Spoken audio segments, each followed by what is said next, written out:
नमस्कार दोस्तों, एक बार फिर से स्वागत करते हैं आपकी आवाज न्यूज चैनल पर। दोस्तों आज हम बात करने वाले महाराष्ट्र ओपिनियन पोल के बारे में। किस पार्टी को कितनी सीटें मिल रही है ये भी हम जानेंगे। चलिए दोस्तों एक एक करके सभी जिलों वाइज सीटों के बारे में जान लेते हैं। इस वीडियो में आपको क्लियर कट जानकारी दी जाएगी। दोस्तों महाराष्ट्र के पहले जिले की बात करें, पहला जिला है धुले। धुले में कुल 5 विधानसभा सीटें हैं। 5 विधानसभा सीटों में से बीजेपी को 3 सीट मिल सकती है, 1 सीट एनसीपी को मिल सकती है, 1 सीट शिवसेना को मिल सकती है, 0 सीट कांग्रेस को मिल सकती है और 0 सीट अन्य को मिल सकती है। दोस्तों बात कर लेते हैं अकोला की। अकोला में कुल 5 विधानसभा सीटें हैं। 5 विधानसभा सीटों में से बीजेपी को 3 सीट मिल सकती है, 1 सीट एनसीपी को मिल सकती है, 1 सीट शिवसेना को मिल सकती है, 0 सीट कांग्रेस को मिल सकती है, 0 सीट अन्य को मिल सकती है।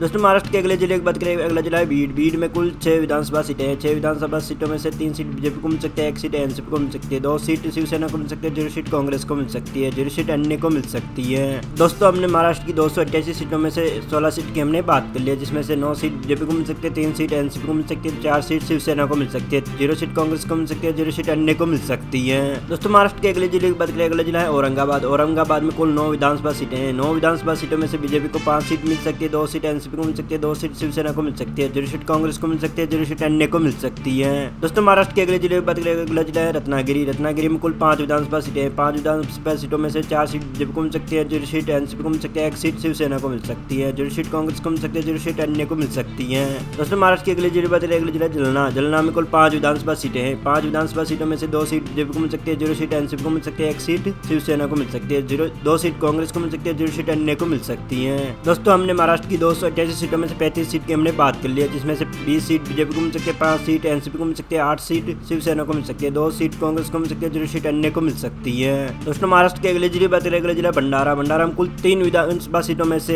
बीजेपी को 1 सीट मिल सकती है, एनसीपी को 1 सीट मिल सकती है, शिवसेना को 1 सीट मिल सकती है, 0 सीट कांग्रेस को मिल सकती है और 0 सीट अन्य को मिल सकती है। दोस्तों बात कर लेते हैं महाराष्ट्र के अगले जिले की। अगला जिला है हिंगोली। हिंगोली में कुल 3 विधानसभा सीटें हैं। 3 विधानसभा सीटों में से 2 सीट बीजेपी को मिल सकती हैं, 0 सीट एनसीपी को मिल सकती है, 1 सीट शिवसेना को मिल सकती है, 0 सीट कांग्रेस को मिल सकती है, 0 सीट अन्य को मिल सकती है। दोस्तों बात कर लेते हैं महाराष्ट्र के अगले जिले की। अगला जिला है सिंधुदुर्ग। सिंधुदुर्ग में कुल 3 विधानसभा सीटें हैं। 3 विधानसभा सीटों में से बीजेपी को 2 सीट मिल सकती है, 0 सीट एनसीपी को मिल सकती है, 1 सीट शिवसेना को मिल सकती है, 0 सीट कांग्रेस को मिल सकती है, 0 सीट अन्य को मिल सकती है। दोस्तों हमने महाराष्ट्र की 288 सीटों में से 44 सीट की हमने बात कर ली है, जिसमें से 25 सीट बीजेपी को मिल सकती है, 6 सीट एनसीपी को मिल सकती है, 11 सीट शिवसेना को मिल सकती है, 2 सीट कांग्रेस को मिल सकती है और 0 सीट अन्य को मिल सकती है। दोस्तों बात कर लेते हैं गढ़चिरौली की। गढ़चिरौली में कुल 3 विधानसभा सीटें हैं। 3 विधानसभा सीटों में से 1 सीट बीजेपी को मिल सकती है, 1 सीट एनसीपी को मिल सकती है, 1 सीट शिवसेना को मिल सकती है, 0 सीट कांग्रेस को मिल सकती है, 0 सीट अन्य को मिल सकती है। दोस्तों बात करें तो वर्धा की। वर्धा में कुल 4 विधानसभा सीटें हैं। 4 विधानसभा सीटों में से 2 सीट बीजेपी को मिल सकती है, 1 सीट एनसीपी को मिल सकती है, 1 सीट शिवसेना को मिल सकती है, 0 सीट कांग्रेस को मिल सकती है, 0 सीट अन्य को मिल सकती है। दोस्तों बात कर लेते हैं वाशिम की। वाशिम में कुल 3 विधानसभा सीटें हैं। 3 विधानसभा सीटों में से 1 सीट बीजेपी को मिल सकती है, 1 सीट एनसीपी को मिल सकती है और 1 सीट शिवसेना को मिल सकती है, 0 सीट कांग्रेस को मिल सकती है, 0 सीट अन्य को मिल सकती है। दोस्तों हमने महाराष्ट्र की 288 सीटों में से 54 सीट की हमने बात कर ली है, जिसमें से 29 सीट बीजेपी को मिल सकती है,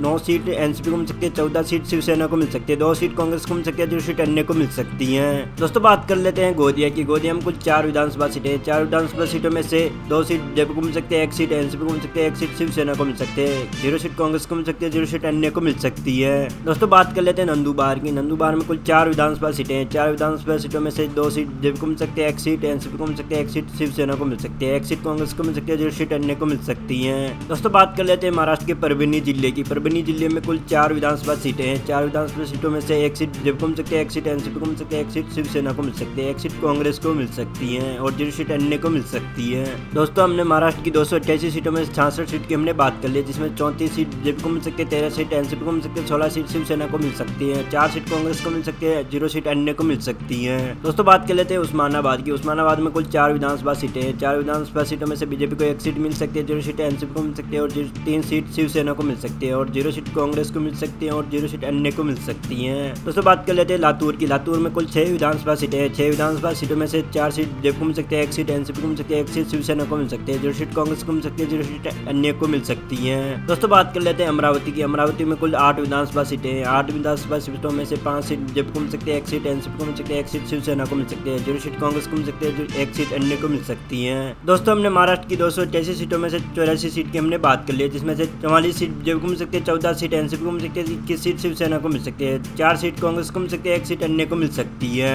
दोस्तों बात कर लेते हैं रायगढ़ की। रायगढ़ में कुल 7 विधानसभा सीटें हैं। 7 विधानसभा सीटों में से 2 सीट बीजेपी को मिल सकती है, 2 सीट एनसीपी को मिल सकती है, 1 सीट शिवसेना को मिल सकती है, 2 सीट कांग्रेस को मिल सकती है, 0 सीट अन्य अन्य को मिल सकती हैं। दोस्तों बात कर लेते हैं नांदेड़ की। नांदेड़ में कुल 9 विधानसभा सीटें हैं। 9 विधानसभा सीटों में से 5 सीट जेपी को मिल सकती है, 1 सीट एनसीपी को मिल सकती है, 1 सीट शिवसेना को मिल सकती है, 2 सीट कांग्रेस को मिल सकती है, 0 सीट अन्य को मिल सकती है। दोस्तों बात कर लेते हैं सांगली की। सांगली में कुल 8 विधानसभा सीटें हैं। 8 विधानसभा सीटों में से 5 सीट जेपी को मिल सकती है, 1 सीट एनसीपी को मिल सकती है, 2 सीट शिवसेना को मिल सकती है, 0 सीट कांग्रेस को मिल सकती है और 0 सीट अन्य को मिल सकती है। दोस्तों हमने महाराष्ट्र की 288 सीटों में से 108 सीट की हमने बात कर ली, जिसमें से 56 सीट जेपी को मिल सकती है, 18 सीट एनसीपी को मिल सकती है, 25 सीट शिवसेना को मिल सकती है, 8 सीट कांग्रेस को मिल सकती है, 1 सीट अन्य को मिल सकती है। दोस्तों बात कर लेते हैं सतारा की। सतारा में कुल 8 विधानसभा सीटें हैं। 8 विधानसभा सीटों में से 5 सीट जेपी को मिल सकती है, 1 सीट एनसीपी को मिल सकती है, 2 सीट शिवसेना को मिल सकती है, 0 सीट कांग्रेस को मिल सकती है, 0 सीट अन्य को मिल सकती है। दोस्तों बात कर लेते हैं पालघर की। पालघर में कुल 6 विधानसभा सीटें हैं। 6 विधानसभा सीटों में से 1 सीट जेपी को मिल सकती है, 3 सीट एनसीपी को मिल सकती है, 2 सीट शिवसेना को मिल सकती है, 0 सीट कांग्रेस को मिल सकती है, 0 सीट अन्य को मिल सकती है।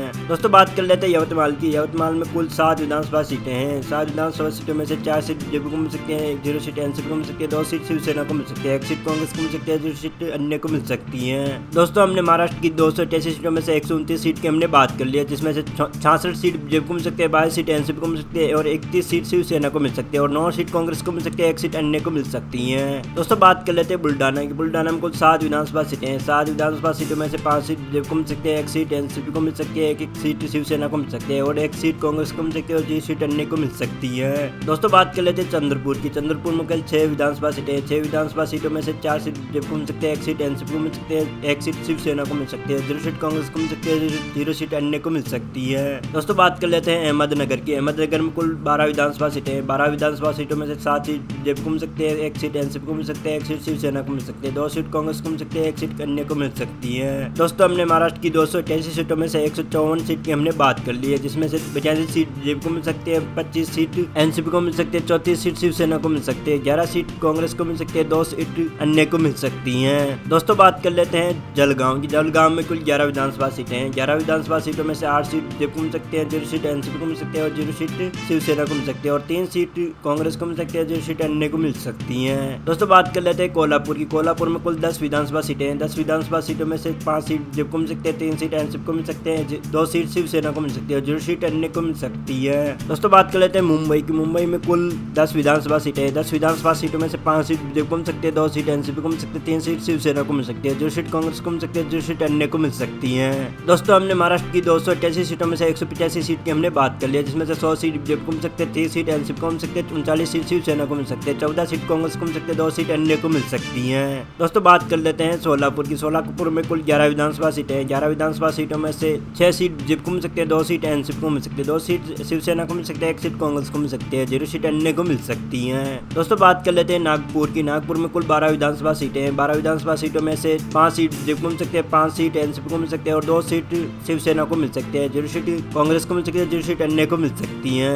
दोस्तों बात कर लेते हैं नासिक की। नासिक में कुल 15 विधानसभा सीटें हैं। 15 विधानसभा सीटों में से 8 सीट जेपी को मिल सकते हैं, 2 सीट एनसीपी को मिल सकते हैं, 2 सीट शिवसेना को मिल सकते हैं, 3 सीट कांग्रेस को मिल सकती है, 0 सीट अन्य को मिल सकती है। दोस्तों हमने महाराष्ट्र की 288 सीटों में से 223 सीट की हमने बात कर ली है, जिसमें से 119 सीट जेपी को मिल सकती है, 39 सीट एनसीपी को मिल सकती है, 45 सीट शिवसेना को मिल सकती है, 18 सीट कांग्रेस को मिल सकती है, 2 सीट अन्य को मिल सकती है। दोस्तों बात कर लेते हैं ठाणे की। ठाणे में कुल 18 विधानसभा सीटें हैं। 18 विधानसभा सीटों में से 11 सीट जेपी को मिल सकती है, 2 सीट एनसीपी को मिल सकती है, 2 सीट शिवसेना को मिल सकती है, 3 सीट कांग्रेस को मिल सकती है, 2 सीट अन्य को मिल सकती है। दोस्तों बात कर लेते हैं पूर्णा की। पूर्णा में कुल 21 विधानसभा सीटें हैं। 21 विधानसभा सीटों में से 15 सीट जेपी को मिल सकती है, 1 सीट एनसीपी को मिल सकती है, 1 सीट शिवसेना को मिल सकती है, 4 सीट कांग्रेस को मिल सकती है, 0 सीट अन्य को मिल सकती है। दोस्तों बात कर लेते हैं मुंबई की। मुंबई में कुल 26 विधानसभा सीटें हैं। 26 विधानसभा सीटों में से 15 सीट जेपी को मिल सकती है, 3 सीट एनसीपी को मिल सकती है, 3 सीट शिवसेना को मिल सकती है और 5 सीट कांग्रेस को मिल सकती है और 0 सीट अन्य को मिल सकती है। दोस्तों हमने महाराष्ट्र की 288 सीटों में से 288 सीट की हमने बात कर ली है, जिसमें से 160 सीट जेपी को मिल सकती है, 45 सीट एनसीपी को मिल सकती है, 51 सीट शिवसेना को मिल सकती है, 30 सीट कांग्रेस को मिल सकती है, 2 सीट